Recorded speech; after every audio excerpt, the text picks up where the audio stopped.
Je voudrais porter mon attention sur... je voudrais faire la différence entre la conscience et la philosophie de la conscience. Autrement dit,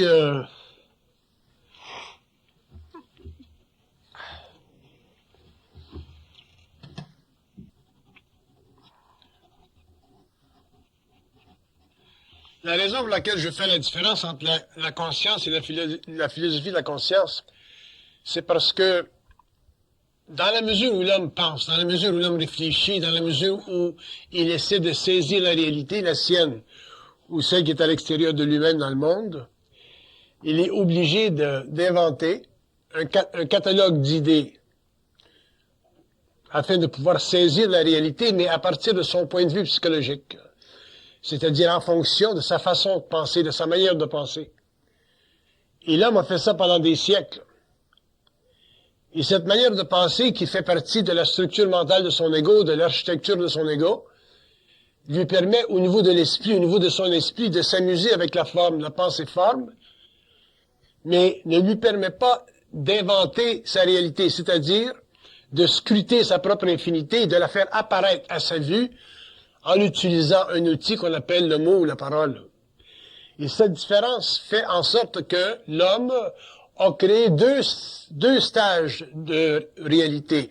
Un stage que j'appelle l'évolution, c'est-à-dire la descente dans la matière, l'incorporation de son esprit dans le matériel et l'éducation de son mental à partir d'une perspective psychologique subjective qui est très, très conditionnée par la mémoire de la race. Et ça lui a donné ce qu'on appelle la pensée philosophique, qui était nécessaire pendant l'évolution parce qu'elle a permis à l'homme de saisir un peu les nuances psychologiques de son moi à travers les grandes envergures de sa réalité dont il ne pouvait pas manier le fond parce que il n'était pas suffisamment conscient pour comprendre l'origine de la pensée. Dans le deuxième cas, dans le cas de la conscience pure, dans le cas de la conscience déphilosophisée, l'homme, au cours de l'évolution, apprendra à traiter avec le terrain même de sa nature, c'est-à-dire, il apprendra à générer, à partir de son infinité, des idées, des concepts, mais des idées, des concepts dont lui, en tant qu'être, sera libre pour lui permettre d'aller plus loin dans l'investigation de la réalité, et il se servira des idées simplement comme marche allant vers une infinité, c'est-à-dire une capacité interminable d'exposer à son ego les fondations de son moi ou les fondations de la réalité. Donc, les deux thèmes sont extrêmement importants. Le contraste des deux est fondamental. Parce que nous devons, dans l'évolution, sortir de la philosophie, autrement dit, s'affranchir de la conceptualisation théorique des mots, pour en arriver éventuellement à réinventer instantanément la nature de la vibration, la nature du verbe, et l'exposer, si vous voulez, à la fragmentation des idées, qui fait partie du plaisir de l'esprit, mais qui n'empêche pas l'homme, finalement, de toucher à son but, c'est-à-dire de se révéler à lui-même, ce qu'on appelle le réel, l'infinité, l'absence des mystères, l'univers tel qu'il est, en fonction de son habilité d'y pénétrer les arcanes. C'est très important de comprendre, de réaliser qu'il y a une différence entre la philosophie de la conscience et la conscience pure. La philosophie de la conscience, que vous essayez d'y penser autant que vous voulez, vous n'en arriverez au cours des générations, au cours de votre propre vie, qu'à philosophiser, c'est-à-dire qu'à vous installer comme observateur d'une chose, mais qui fait déjà partie de votre irréalité, c'est-à-dire de votre mémoire psychologique. Alors que dans la conscience, ou ce que j'appelle la conscience, c'est un mouvement perpétuel, c'est une façon à l'homme de s'ingérer dans ce que j'appelle le monde de son esprit, c'est-à-dire dans cet univers interne qui est très vaste, dont il n'a pas besoin de saisir les contours, mais à l'intérieur duquel il peut nager autant qu'il veut, planer aussi loin qu'il veut, dans la mesure où il n'a pas peur de savoir. La crainte de savoir n'est pas nécessairement instinctive chez l'homme. Elle fait partie de la particularité de son ego. Elle fait partie de l'inquiétude qu'il a d'apostropher la civilisation. Autrement dit, si Platon a dit telle chose, si Archimède a dit telle chose, si le pape a dit telle chose, si le PhD à l'université a dit telle chose, si le jésuite a dit telle chose, c'est très dur pour l'homme qui n'a pas d'identité de pouvoir se mettre en opposition avec ce qui a dit, ce qui a été dit, non pas simplement pour l'opposer, mais pour aller plus loin dans la restructuration de l'idée afin de permettre éventuellement à l'ego de pouvoir développer des assises fondamentales concernant la réalité au lieu de simplement s'amuser avec les mots pour en développer une architecture qui fait déjà partie de la limite de sa raison. Donc l'homme a besoin de pouvoir apostropher la réalité qui a été dite, c'est-à-dire la mémoire de la race, qu'il soit chinois, qu'il soit africain, qu'il soit n'importe quoi, apostropher cette réalité et finalement la vaincre pour en arriver un jour à pouvoir la dépasser et s'instruire lui-même ou instruire le monde, mais à partir d'une conscience qui n'est plus philosophique, mais simplement créative. La conscience, c'est un univers qui se révèle à l'homme, qui se révèle à l'ego dans la mesure où il est libre de la laisser couler à travers lui. La conscience, ce n'est pas quelque chose de réfléchi, de réflectif, ce n'est pas quelque chose qui appartient à la philosophie, bien qu'elle puisse créer des systèmes qui un jour seront perçus par des hommes pensants comme de la philosophie. Mais la conscience elle-même n'est pas philosophique, elle est simplement pulsative, elle est réelle, elle est fondamentale, elle s'appuie sur toutes les structures, mais elle ne fait pas partie d'aucune structure. Elle s'appuie sur les structures parce qu'elle a besoin de s'exprimer, mais elle ne fait pas partie d'aucune structure parce qu'elle est libre, c'est-à-dire que elle a la capacité d'engendrer, dépendant du cycle à l'intérieur duquel elle évolue, dépendant de son rôle, dépendant de sa fonction, dépendant de ce qu'elle veut faire dans le monde, dépendant de ce qu'elle veut faire apparaître dans le monde. Et ceci dépend de l'individu, dépend de son psychisme, dépend de la fusion, de l'union avec l'esprit, dépend de sa capacité d'intégrer cette énergie puissante qui fait partie de ce qu'on appelle la conscience, donc des forces de vie qui structurent le mental et qui donnent à l'intelligence un caractère réellement infini et aussi un caractère absolu dans la mesure où il est capable, ou elle est capable, cette intelligence, de s'adapter à tous les temps, à tous les cycles et à toutes les générations. Donc, capable de se modifier selon les besoins de l'humanité, au lieu de demeurer structurée, imparfaite, pierreuse, comme les idées de l'involution, comme la philosophie et comme les systèmes de pensée qui ont servi à modeler l'ego de l'homme pendant l'évolution, mais qui en même temps lui ont enlevé sa liberté d'être, c'est-à-dire sa liberté de créer. Très important de faire la différence entre la conscience et la philosophie de la conscience, dans ce sens que l'homme a besoin de savoir.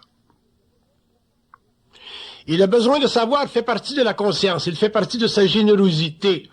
Le besoin de savoir fait partie du lien entre l'homme et son esprit, du lien entre sa mortalité et son infinité, son immortalité. La conscience fait partie de l'ajustement vibratoire d'un fluide cosmique qui transperce l'ego et qui permet à l'homme de réaliser qu'au-delà de la raison, il y a un univers total, c'est-à-dire un univers capable de se rappeler de lui-même et en même temps de rappeler aux hommes qu'il est plus grand que lui. La conscience, dans un sens, c'est un peu comme le soleil. Vous le voyez aujourd'hui, mais vous ne le reverrez jamais pareillement. Même si demain vous revoyez le soleil que vous voyez demain n'est pas celui que vous avez vu hier. La conscience est une force génératrice, c'est un soleil que vous voyez aujourd'hui, qui pulse en vous aujourd'hui, qui se révèle à vous aujourd'hui, mais qui demain sera autre, bien que dans son ensemble, elle demeure la même. Dans sa réalité, elle est autre parce qu'elle est infinie et ne se rappelle pas du passé puisque elle est totalement créatrice. Donc, la conscience, quand on parle de conscience, on ne parle pas de philosophie, c'est-à-dire que on ne parle pas de choses qui sont réfléchies, réfléchissables, saisissables par l'intellect. On parle de choses qui sont perçues, percevables, saisissable par une autre région de soi qu'on appelle la conscience pure et non pas l'intellect réfléchissant de l'ego involutif.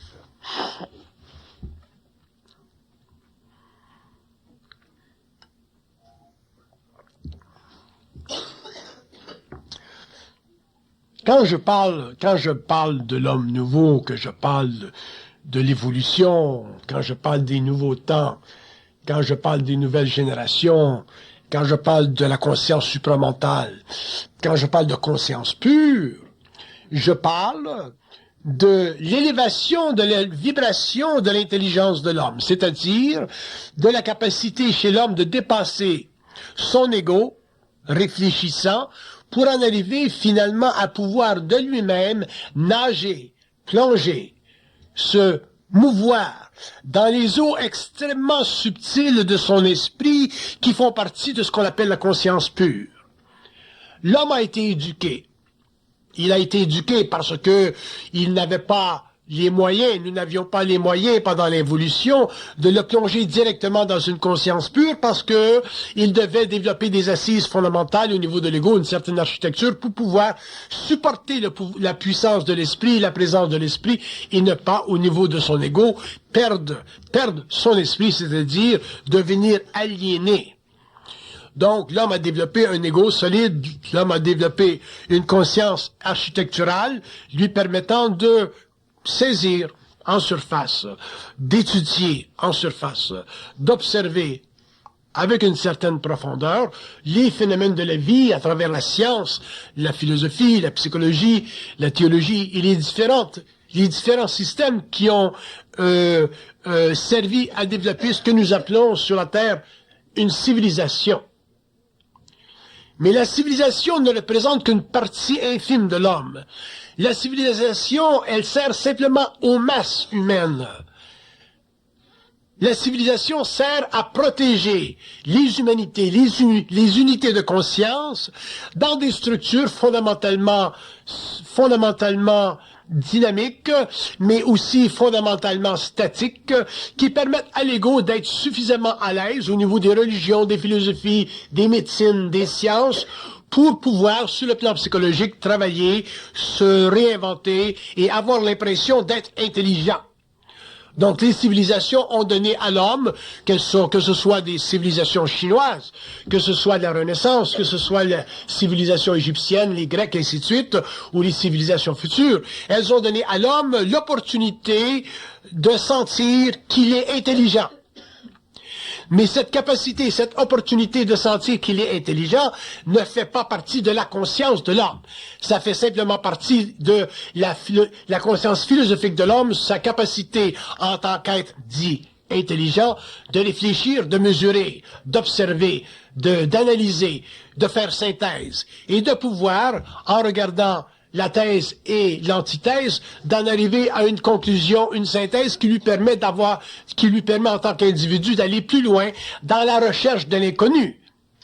Mais faire la recherche de l'inconnu, rechercher l'inconnu, ça c'est un devoir de l'ego, ça fait partie de l'intellect, ça fait partie de la flèche psychologique de l'ego, mais ça ne fait pas partie de la conscience créative.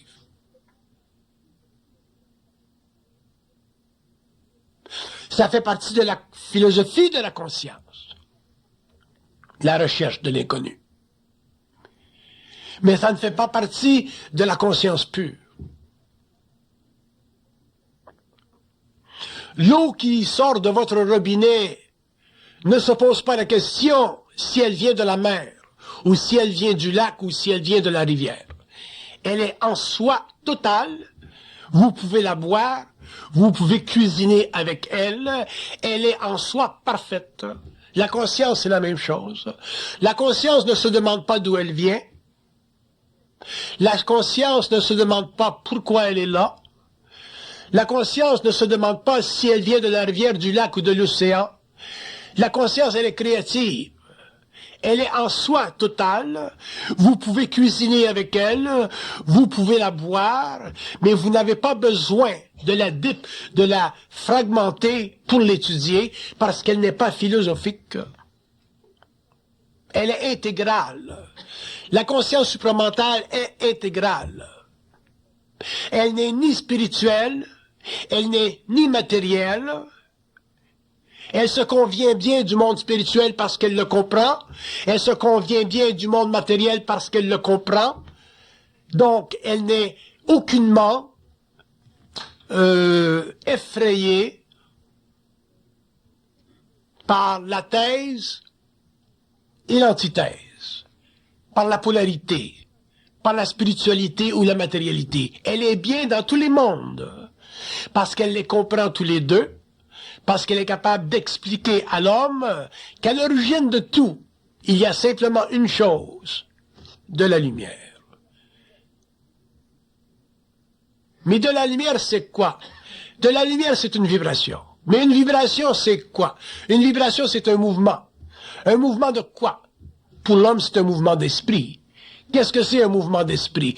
C'est la perception fondamentale, inéluctable, chez l'ego, conscient qu'il y a en lui une présence qu'il peut sentir, avec laquelle il peut vibrer, avec laquelle il peut travailler.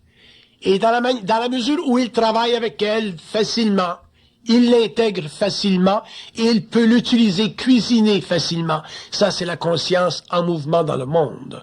Ce sera la conscience qui permettra à l'homme de demain de sortir de la philosophie, de sortir du besoin de se rechercher, de chercher, de sortir du besoin de vouloir comprendre, parce que l'eau qui sort du robinet n'a pas à se comprendre, elle est totale. L'homme qui aura ou qui sera dans sa conscience pure n'aura pas à comprendre, il aura simplement à expliquer le phénomène humain, expliquer le phénomène de la conscience, expliquer le phénomène de la vie, de la science, de la théologie, expliquer aux hommes ce qu'ils ont de besoin de savoir en fonction de leurs besoins. Et non pas en fonction d'une irréalité qui a fait partie des structures mentales de l'évolution, celui de toujours se rechercher. La seule raison que l'homme se cherche, c'est parce que on ne lui a jamais dit qu'il savait tout. On a voulu garder pour soi le pouvoir de savoir et lui transmettre une parcelle de ce pouvoir que nous avons appelé l'éducation, que nous avons appelé la philosophie, que nous avons appelé la théologie, que nous avons rendu extrêmement complexe pour que les esprits simples, pour que l'esprit de l'homme simple dans le monde ne puisse pas saisir les arcanes d'une connaissance qui, dans le fond, n'est pas réelle, elle n'est que l'expression réfléchie d'une plus grande réalité qu'on appelle la conscience non philosophique.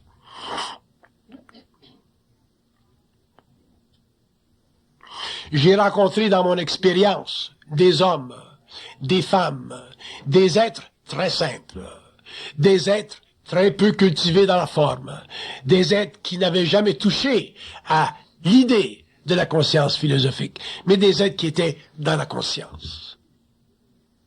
Ils savaient des choses. Et ces choses qu'ils savaient ne pouvaient pas être remises en doute par des êtres qui eux aussi savaient. Parce que quand deux êtres savent, quand deux hommes savent, quand deux femmes savent la même chose, elles se regardent et dans le fond, lorsqu'elles se regardent, elles apprécient mutuellement leur esprit. Parce que c'est l'esprit qui sait, ce n'est pas l'ego. L'ego, c'est simplement la champlure. L'esprit, c'est l'eau avec laquelle on fait la cuisine. Mais nous avons mal été éduqués parce que nous avons été éduqués en fonction du principe de la vanité, de l'orgueil. Nous avons été éduqués en fonction de la hiérarchie des valeurs. Nous avons été éduqués en fonction de réaliser qu'il y a des êtres qui ont des doctorats, il y a des êtres qui n'ont pas de doctorat. Il y a des êtres qui ont beaucoup de mémoire, il y a des êtres qui n'ont peu de mémoire. Il y a des êtres qui peuvent réellement, facilement jouer avec les mots. Il y a des êtres qui ne peuvent pas facilement jouer avec les mots. Donc nous avons été éduqués à penser, à croire que nous étions moins intelligents que d'autres, parce que nous ne pouvions pas manipuler la forme comme d'autres.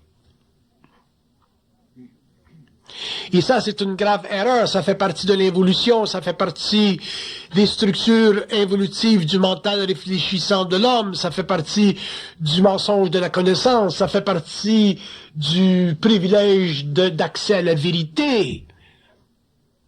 Et ce privilège d'accès à la vérité, ben, c'est un privilège qu'on a volé à l'homme parce que aucun homme ne peut se permettre de dire qu'il a la vérité, puisque la vérité, dans le fond, ne sert à rien, parce que la vérité fait partie des thèses et des antithèses, la vérité fait partie autant du mensonge que de la réalité, elle est une face cachée de la réalité, et elle a servi pendant l'évolution à l'homme parce que il ne pouvait pas comprendre que la vérité c'était un mensonge.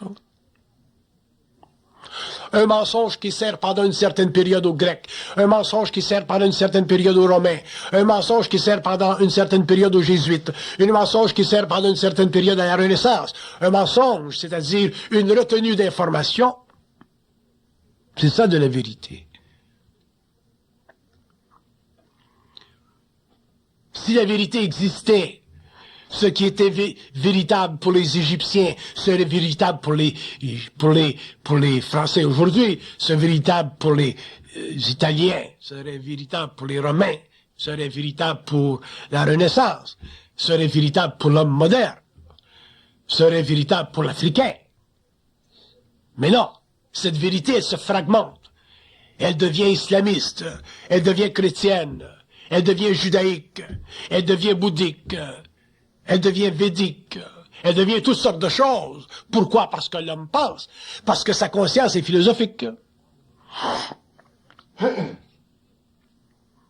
Et la structure de la vie sur la Terre, à partir de tous les horizons que nous connaissons, c'est-à-dire à partir de toutes les mémoires qui existent, est directement liée au pouvoir. Les hommes sur la Terre ont toujours été retenus de savoir parce que le pouvoir les instruisait. Mais quand on instruit les hommes à partir du pouvoir, on garde toujours pour soi les clés de la vérité. On peut se rappeler les années, les générations, les siècles où l'homme ne pouvait pas lire le Nouveau Testament.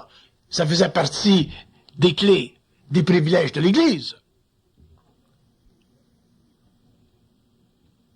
Il y a combien de choses, même aujourd'hui, qui ne peuvent pas être enseignées à tous parce que ça fait partie du privilège du pouvoir. Mais ça fait partie de la philosophie de la conscience. Ça fait partie des structures philosophiques de la conscience. Alors que l'homme, la conscience, chez l'homme, elle est libre. Elle peut accéder à tout. Elle doit accéder à ce que l'homme a de besoin pour évoluer, pour faire évoluer l'humanité. Elle ne peut pas se restreindre simplement à ce que le pouvoir veut lui rendre possible, agréable ou accessible. Donc, lorsque nous parlons de conscience supramentale, lorsque l'homme découvrira ce qu'est la conscience supramentale, il découvrira que la conscience supramentale est totalement non philosophique, c'est-à-dire qu'elle n'appartient à personne, elle n'appartient pas à l'ego, elle fait partie de la réunion de deux principes qu'on appelle l'ego et son esprit. Elle est une unification, elle est une fusion de ces deux principes-là, et elle appartient à toute l'humanité. Elle appartient à toutes les consciences. Elle appartient à la conscience de l'homme sur la terre qui est vivant. Elle appartient à la conscience de l'homme sur les autres plans qui est mort. Elle appartient aussi à la conscience des êtres qui ne sont pas sur le plan astral, mais qui sont sur le plan morontiel et qui sont en vertu de conscience éternelle.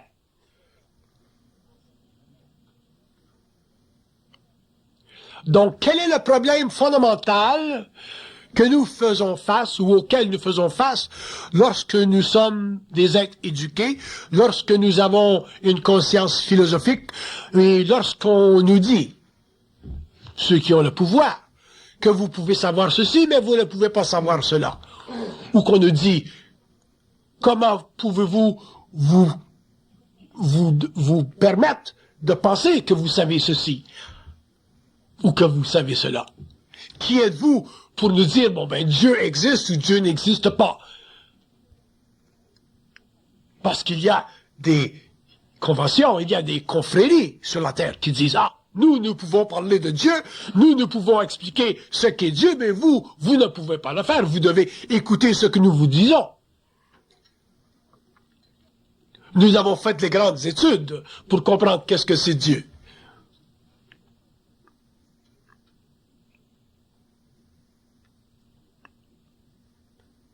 Mais si l'homme vient un jour et dit, ah ben Dieu, ça n'existe pas. Je m'excuse, mon grand jésuite, Dieu n'existe pas. Malgré toutes vos grandes études, Dieu n'existe pas. Et on dira, ben, pour qui vous prenez-vous, monsieur, pour dire que Dieu n'existe pas? Regardez ce monde, cet univers, ces grandes choses, cette grande horlogerie. Et le nouvel homme dira, ben Dieu n'existe pas parce que c'est impossible, ce n'est pas intelligent qu'il y ait un Dieu. Et le grand jésuite dira, ben, comment pouvez-vous dire que ce n'est pas intelligent qu'il y ait un Dieu? Puisque tout a été créé, et s'il y a création, il y a origine, s'il y a origine, il y a intelligence, s'il y a intelligence, il y a volonté, s'il y a volonté, il y a conscience, s'il y a conscience, il y a une divinité, s'il y a divinité, il y a quelque chose qu'on appelle Dieu. C'est-à-dire un être suprême. Et l'homme nouveau dira, ben non, ça n'existe pas un être suprême, mon cher jésuite. Et la raison pour laquelle ça n'existe pas un être suprême, c'est parce que tout est énergie. Et le grand jésuite reviendra et dira, mais oui, mais c'est ça Dieu. Et le nouvel homme dira, ben non, ce n'est pas ça Dieu, mon cher. De l'énergie, c'est de l'énergie. De l'énergie, c'est du feu. De l'énergie, c'est de la conscience en puissance. Mais Dieu, il apparaît au monde. La conscience, elle apparaît au monde. La volonté, elle vient dans le monde. Lorsqu'elle organise ce feu, lorsqu'elle organise cette puissance, lorsqu'elle crée une forme pour que cette puissance, ce feu, puisse la pénétrer et lui donner vie et créer ce qu'on appelle l'âme, l'homme. Les bestiaux, les plantes. C'est là qu'apparaît la création. Faut que le feu soit maté. Faut que l'énergie soit matée. Et le jésuite viendra et dira, mais oui, mais c'est ça qu'il a fait, Dieu, il a maté l'énergie. Et le grand homme dira, mais non, ce n'est pas ça. Ce n'est pas Dieu qui a maté l'énergie. L'énergie, elle était là. Et petit à petit, elle a commencé à se former, à prendre corps. Elle a formé des nuages. Ces nuages ont formé des esprits. Ces esprits ont formé d'autres nuages. Ils ont formé des âmes. Et avec le temps, et le temps, et le temps, et le temps, et des éons, et des grandes périodes, cette énergie s'est ajustée. Elle est devenue plus vibrante. Elle est devenue solaire. Elle est devenue intelligence. À un certain point, l'énergie, elle est devenue intelligence. Quand elle est devenue intelligence, c'était la fin du chaos. C'était la fin du néant. Il fut. La lumière fut. Mais avant la lumière, il y avait simplement énergie. Mais quand la lumière fut, c'était la fin du néant. Et quand le néant a commencé à disparaître, la forme a commencé à apparaître, l'esprit s'est mis à se mouvoir. L'esprit a commencé à planer dans le temps. L'esprit a commencé à regarder. L'esprit a commencé à identifier son propre potentiel. Mais le jésuite, il dira, mais c'était ça, le potentiel de l'esprit, c'était le potentiel de Dieu. Et le grand homme dira, le nouvel homme dira, ben non, ce n'était pas ça. C'est qu'avec le temps, l'énergie, son mouvement, l'énergie devait se rassasier de lui-même, se réinventer, se réfléchir, s'amuser sur le plan de sa propre atomicité, c'est-à-dire qu'il devait pulser pour en arriver finalement à utiliser au plus possible, le mieux possible, ce que nous appelons aujourd'hui l'espace, parce que l'espace n'existait pas dans le néant. Donc, l'énergie, en utilisant bien l'espace, a commencé à créer la forme. De là est venu l'esprit, l'âme, l'homme, tout, tout, tout. Et à un certain moment donné, quand est venu l'homme, après longtemps, et qu'il a commencé à regarder l'espace, la grandeur de l'espace, les planètes, les mondes, il se sentait petit, il se sentait chétif, parce qu'il disait, ben, il y a quelqu'un qui a créé tout ça. Et un homme est venu du désert et il a dit, ben, c'est Dieu. Et l'homme a commencé à croire que c'était Dieu. Parce que l'homme du désert lui a dit que c'était Dieu. Et l'homme a cru pendant des siècles. Et de ce Dieu est née la religion des dieux. Et ceci a créé l'évolution. Jusqu'au jour où l'homme retournera à l'évolution. Retournera au néant de la pensée réfléchie. C'est-à-dire la conscience pure. Non plus la conscience philosophique. Et à ce moment-là, lorsqu'il retournera au néant de la conscience pure, de l'intelligence non réfléchie, il saura que la forme, le concept de Dieu, c'était quelque chose qu'il avait de besoin pendant l'évolution parce qu'il était trop faible. Il était petit. On lui avait dit que il croyait, il avait besoin de croire parce qu'il ne pouvait pas savoir. Mais une fois qu'il saura que Dieu n'existe pas. Il saura que dans les autres mondes, dans les autres univers, en dehors de la matérialité, il y a d'autres plans, d'autres intelligences, d'autres niveaux d'intelligence. Et que l'univers est régi, l'univers de l'homme est régi, que l'univers de l'âme est régi, et que l'univers des esprits est régi, et que toute cette régence, à tous les niveaux, fait partie de ce que nous appelions dans le temps Dieu. Mais, dans le nouveau temps, nous ne dirons pas que c'est Dieu. Nous dirons que ce sont des intelligences, des niveaux d'intelligence, des plans d'intelligence en relation avec l'homme qui, à l'origine, créent la pensée pour que l'homme sur la terre puisse se satisfaire d'être,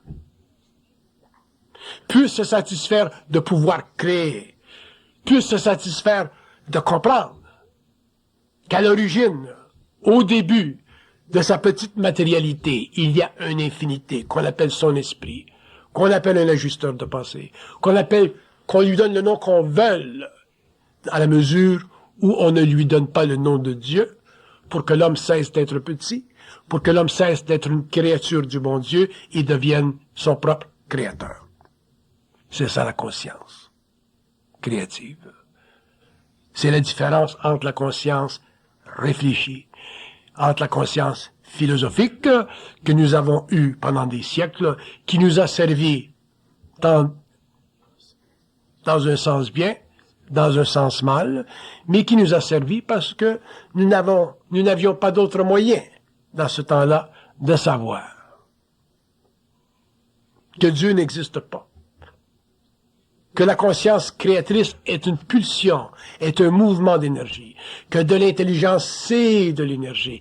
Et tant que l'homme croira que Dieu existe, il croira que le pouvoir existe au-dessus de lui, et tant que l'homme donnera à d'autres choses, à quelqu'un d'autre, que ce soit un jésuite, que ce soit un pape, que ce soit un Dieu, le pouvoir, il ne l'aura pas pour lui-même. Et si l'homme n'a pas le pouvoir, il ne pourra pas créer, il ne pourra pas engendrer à partir de son propre néant.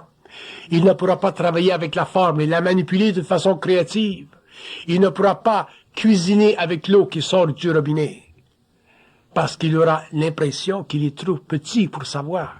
Il aura l'impression qu'il n'est pas capable de déchirer les voiles des mystères. Il aura l'impression qu'il est trop petit pour être une infinité. Il aura l'impression de croire qu'il est trop petit pour être grand.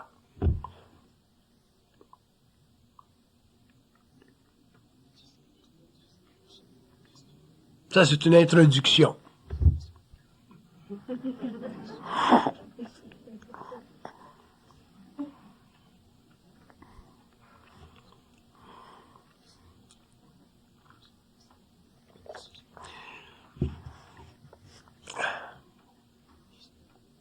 Mais ça nous touche toutes, cette introduction. Il est temps que l'homme se donne le pouvoir. Il est temps que l'homme cesse de croire. Il est temps que l'homme sache que ce qu'il sait, même si c'est dans une mesure très restreinte, c'est indiscutable. Ça fait partie de la réalité. Ça fait partie de sa réalité. Ça fait partie de la réalité des autres. Avec le temps, il s'habituera à savoir. Il s'habituera à supporter un poids qui est immense. Mais avec le temps, le poids ne sera plus sur ses épaules pesant, parce qu'il n'aura plus la crainte de s'écraser.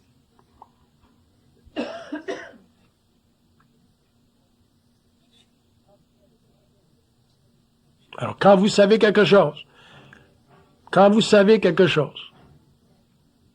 êtes sûr quelque part en vous d'une réalité, cette réalité, c'est la même qui appartient à tous les hommes. Elle est peut-être cachée chez d'autres, peut-être qu'ils ne l'ont pas énoncée, mais elle est là. Et si vous l'énoncez, mais elle fait partie de vous. Vous ne pouvez plus la quitter. Et elle ne fait pas partie de la philosophie de la conscience.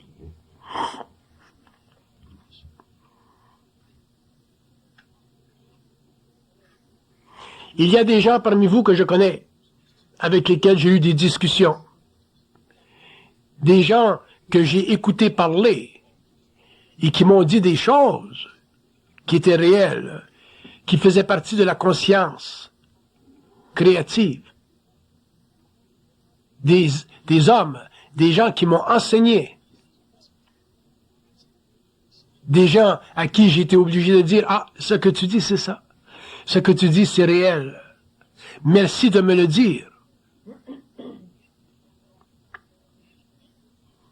Donc, c'est pas vrai que la conscience appartient à des gens spécialement grands. C'est la conscience qui est grande. Elle fait les hommes grands. Mais ce ne sont pas les hommes qui sont grands dans la conscience. Donc, s'il y a chez vous de la conscience, elle vous fait grand. Et les hommes qui auront une sensibilité diront, bon, il y a chez vous, monsieur ou madame, une grande conscience. Je l'écoute. Je vous écoute. J'écoute cette conscience. On admettra devant vous que vous savez quelque chose que nous n'avions pas exprimé en savoir. Donc, à ce moment-là, les hommes, les êtres, sur le plan matériel, deviendront de grands amis. Ils deviendront liés en esprit. Et ils ne chercheront plus entre eux à savoir qui est le plus grand des deux. Ça, c'est une autre qualité de la conscience créative. Il n'y a plus de hiérarchie dans la conscience créative. Il n'y a plus de doctorat. Il n'y a plus de maîtrise. Il n'y a plus de catéchèse. Il n'y a plus de jésuites.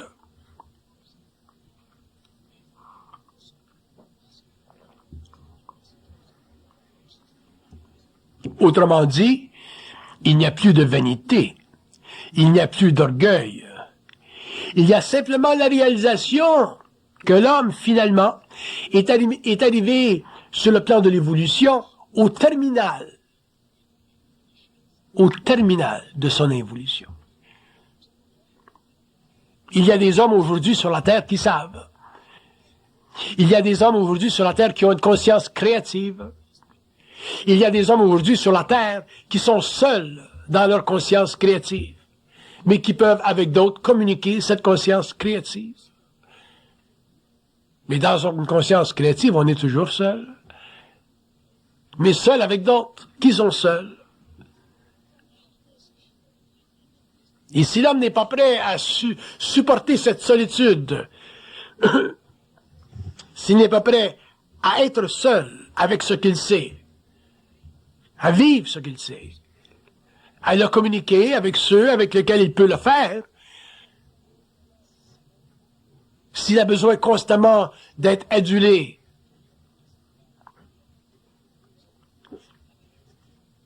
il est dans la conscience philosophique. Il n'est pas dans la conscience créative. L'eau du robinet n'a pas besoin de votre verre pour être. Elle est là, elle attend. Vous lui présentez le verre, on la ramasse. Elle est ramassée. On cuisine avec. Mais elle est là. La conscience créative chez l'homme, elle est là. Elle attend d'être mise dans un verre. C'est-à-dire recueillie par l'ego. Cuisinée avec.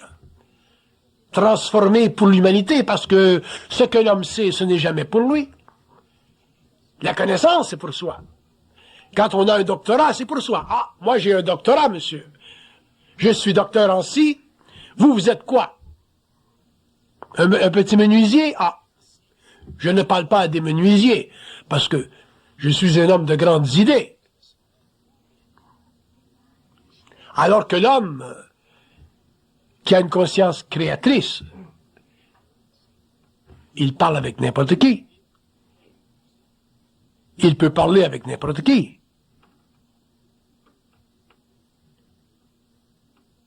Il peut écouter n'importe qui a une conscience créatrice. Donc, il n'y a plus d'hiérarchie, il n'y a plus de pouvoir qui domine la connaissance. Parce que le savoir, ça ne se contient pas. La connaissance, oui. On peut la mettre dans des livres. On peut la quantifier. Il y a tant de mots qui la mesurent, depuis les Grecs. Alors que la conscience créative peut créer instantanément les mots qu'elle veut pour expliquer à l'homme le phénomène humain, le phénomène universel, le phénomène de la vie, le phénomène de la conscience, de la mort. Elle est créative. Elle est maîtresse des mots. On ne la domine pas. Elle dit ce qu'elle veut, pas ce que l'homme veut.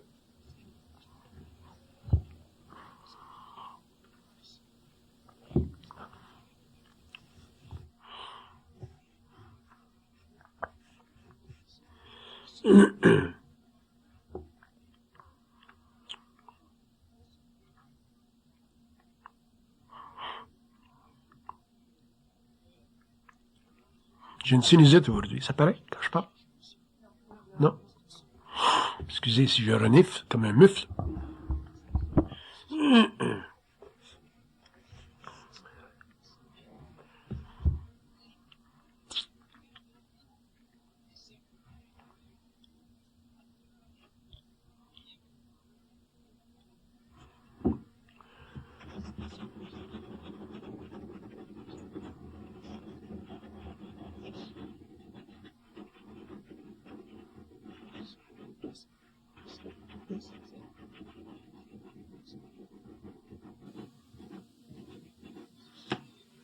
Qu'est-ce que vous voulez savoir? Vous avez des questions? Si vous posez des questions, il faut les poser fort parce qu'apparemment on a des problèmes avec les cassettes ensuite. Il y a des gens qui disent on comprend pas la question. Alors si vous avez une question, je vais la reposer pour qu'elle puisse enregistrer. Ensuite on ira avec ça. Vous avez des questions? Pas de questions? Je continue.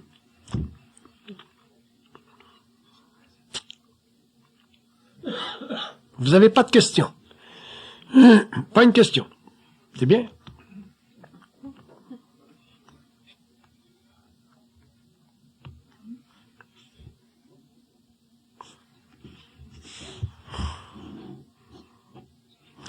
Qu'est-ce qui est le plus difficile pour vous à comprendre quand on parle de conscience? Vous avez une question?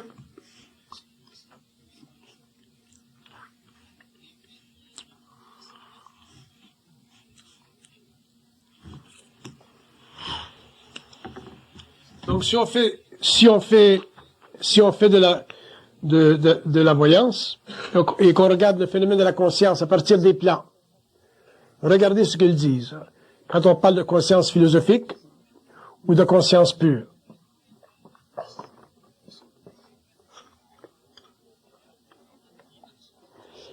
On dit la conscience philosophique, c'est une façon, c'est une manière pour l'homme de penser. Une manière. Cette manière lui sert dans la mesure où il croit qu'elle lui sert.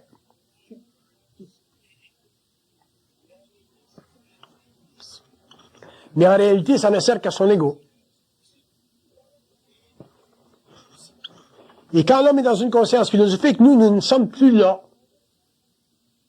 Ça veut dire que l'esprit n'est pas là. C'est simplement la mémoire qui est retravaillée, retravaillée. Et si nous ne sommes pas là, vous ne pouvez pas être intelligent. Vous pouvez être éduqué, mais vous ne pouvez pas être intelligent.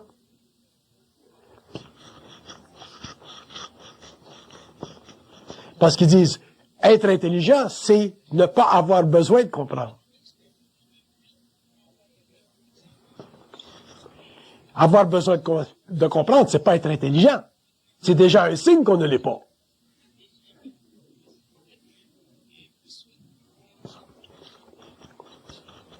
Quand l'homme n'aura plus besoin de comprendre, il commencera à être intelligent.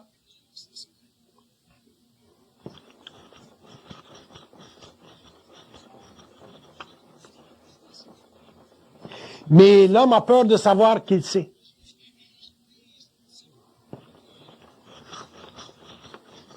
Et ils disent parce qu'on ne lui a jamais dit qu'il savait. On ne lui a jamais donné l'autorité de savoir. C'est le pouvoir qui gardait la connaissance. Avec l'évolution, l'homme saura qu'il sait. Il passera à la conscience pure.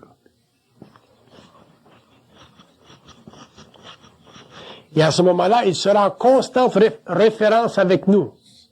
Ça veut dire quoi? Ça veut dire que l'homme en tant qu'égo, en relation avec cette partie universelle de lui-même, qu'on appelle, pour des raisons simplement formelles, l'ajusteur de pensée, pourra entendre dans sa tête ou par vibration, réaliser qu'il est habité. Habité, ça veut dire qu'il n'est plus seul. Donc, chez un homme qui a une conscience pure, il n'est plus seul. C'est une vie à deux. Je ne dirais pas à trois, parce que là, on tombe dans la schizophrénie, mais à deux. Alors que dans la conscience psychologique, philosophique, il croit être seul. Et il croit être seul, c'est pour ça qu'il croit qu'il est un être intelligent. Alors que l'homme qui se sait à deux ne peut pas se croire intelligent, puisque déjà il se sait être à deux.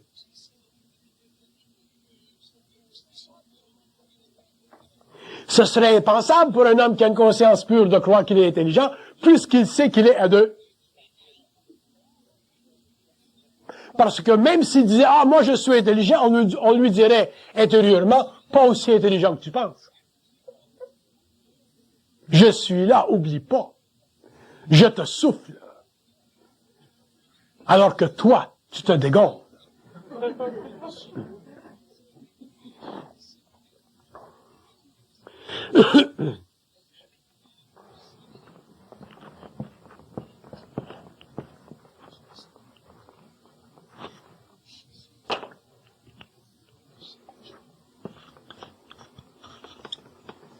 Dans la conscience philosophique, l'homme s'appointe penseur. Il s'appointe.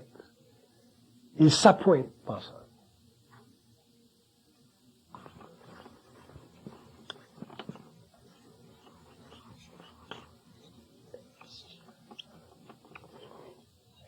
Ils disent, alors que dans la conscience créative pure, on l'amène à parler avec intelligence.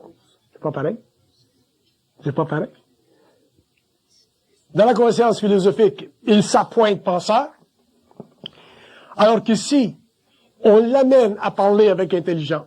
Et ça prend des années, c'est pas facile. Avec le temps, on s'habitue à être intelligent.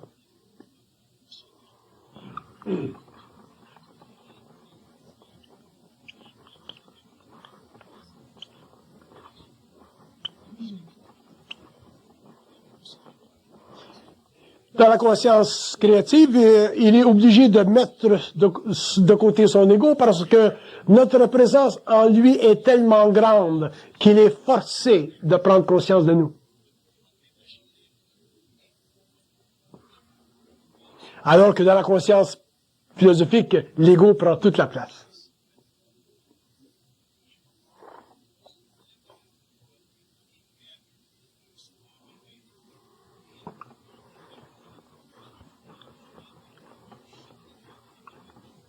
Quand vous essayez de comprendre votre vie et que vous ne la comprenez pas, la seule raison, c'est parce que vous ne nous parlez pas. Sinon, on vous expliquerait tout. On sait pourquoi vous êtes né bâtard. On sait pourquoi vous êtes né infirme. On sait pourquoi vous êtes né beau. On sait pourquoi vous êtes né laid.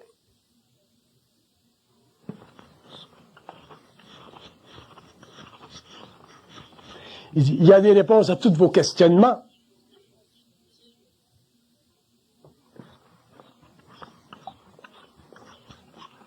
Mais si vous ne le demandez pas, vous allez faire toute votre vie de la psychanalyse.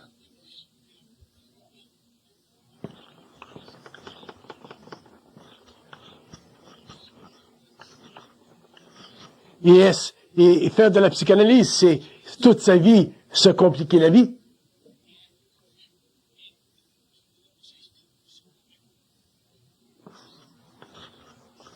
Nous ne disons pas que ce n'est pas valable, la psychanalyse.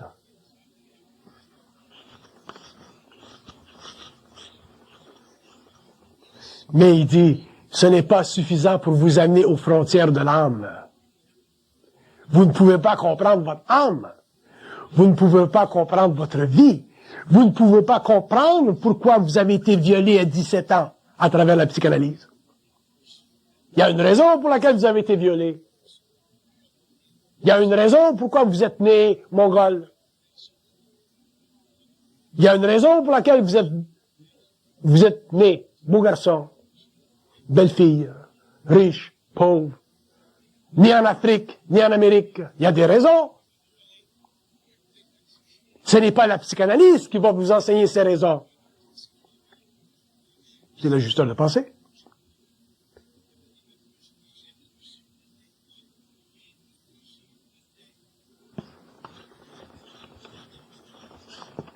Tout ce que vous êtes, même si vous êtes homosexuel, il y a une raison. Si vous comprenez pourquoi vous êtes homosexuel, vous n'avez plus de problème d'homosexualité.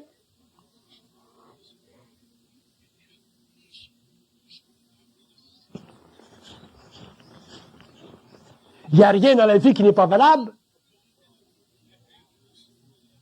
Mais si vous ne parlez pas avec nous, il dit, vous ne pouvez pas comprendre pourquoi vous êtes telle chose, telle chose, telle chose, et alors, vous faites de la psychanalyse. Vous vous comparez aux hommes, et à ce moment-là, votre vie diminue en importance. Parce que vous voyez toujours celle des autres plus grande que la vôtre. Alors qu'en réalité, si vous étiez dans votre propre conscience, seul avec votre propre intelligence,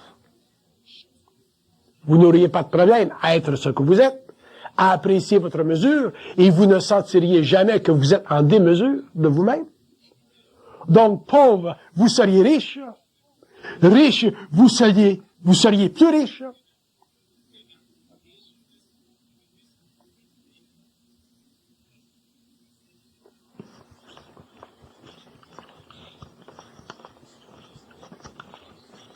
Il dit, ce que vous êtes n'a rien à voir avec ce que vous êtes, mais a tout à voir avec ce que vous devez être.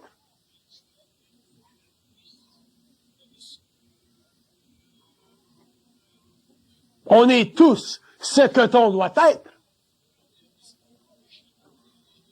Donc, un homme qui comprend pourquoi il est telle chose, une femme qui comprend pourquoi elle est telle chose, parce qu'il est en communication, parce qu'il a une conscience pure, il n'a plus de problème avec ce qu'il est, il n'a plus besoin de psychanalyse, il n'y a plus besoin de psychanalyste, il n'y a plus besoin d'asile mentaux, il n'y a plus besoin de maladie mentale, il n'y a plus besoin de rien. L'homme est libre. Il n'appartient plus à la race humaine. Physiquement, oui, mais psychiquement, non, parce qu'il ne pense plus comme les hommes. S'il est chinois, il ne pense plus comme les Chinois. S'il est africain, il ne pense plus comme les Africains. S'il est né juif, il ne pense plus comme le juif. S'il est né arabe, il ne pense plus comme l'arabe. Il pense comme un homme libre. Ça, c'est l'évolution.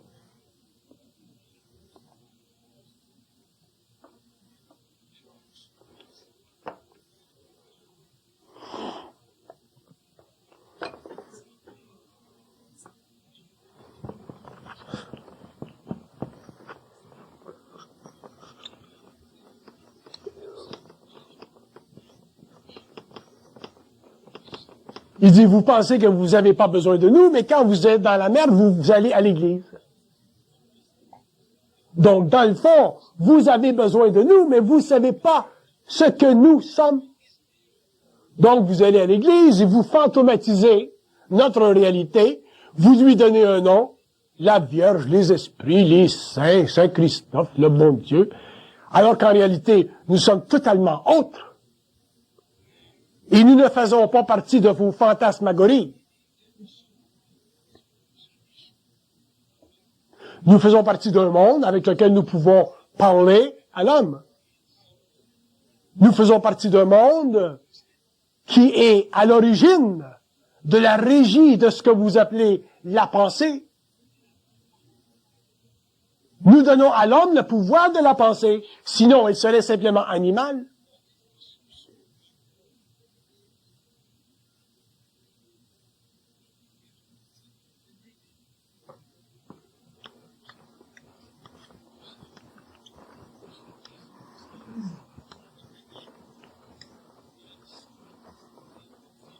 L'homme se casse la tête sur la terre à savoir qui il est, d'où il vient, où il est, où il va, parce qu'on ne lui a jamais dit qu'il était habité. Donc, dans l'évolution, l'homme saura qu'il est habité. Et ce sera aussi naturel pour l'homme de savoir qu'il est habité que pendant l'évolution de savoir qu'il ne l'était pas. Donc, ceci séparera les hommes. Il y aura deux humanités, une qui pense, et l'autre qui sait qu'elle ne pense pas.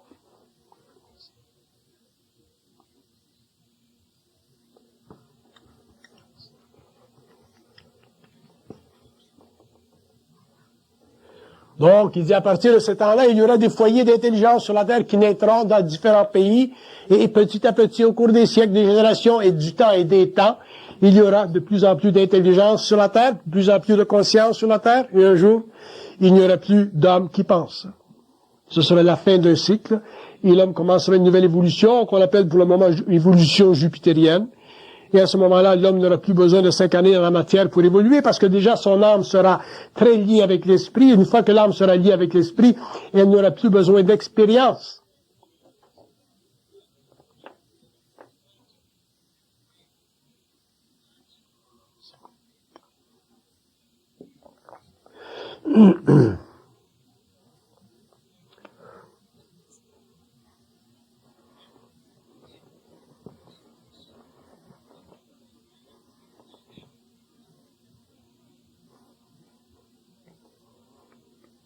La conscience philosophique, c'est toujours l'expression d'une recherche. La conscience créative, c'est toujours l'expression d'un savoir.